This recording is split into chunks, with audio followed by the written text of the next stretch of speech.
अऊज़ु बिल्लाहि मिनश्शैतानिर्रजीम बिस्मिल्लाहिर्रहमानिर्रहीम। अस्सलामु अलैकुम। आजकल हमारे लोगों को ये समझ नहीं आती कि हमारा वक़्त अच्छा गुजर रहा है या बुरा गुजर रहा है।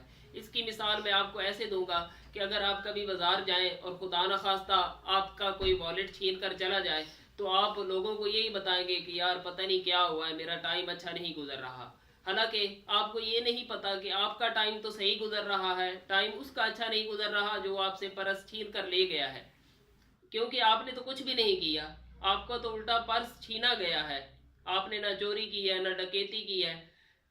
अगर आप बाजार जा रहे हो, आप रोड पर अपनी गाड़ी पर जा रहे हो तो सामने से आकर रॉन्ग वे से आपकी गाड़ी में कोई गाड़ी मार के चला जाता है तो आप अगले चौक में जाके यही बताएंगे कि यार पता नहीं क्या हुआ है, कौन मनहूस मत्थे लग गया था, मेरा टाइम अच्छा नहीं गुजर रहा।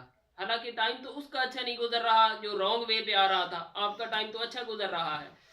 मेरा बात करने का मकसद ये है कि इस बात से अपना टाइम अच्छा बुरा जज ना करें, किसी नुकसान से जज ना करें। अच्छा बुरा टाइम गुजरने का आपको ये होना चाहिए कि नेकी और बदी से अपना टाइम अच्छा बुरा जज करें। मीन्स कि अगर आप कोई गुनाह कर लेते हैं तो समझो कि आपका टाइम बुरा गुजर रहा है, और अगर आप कोई अच्छा काम करते हैं तो समझ लो कि आपका टाइम अच्छा गुजर रहा है।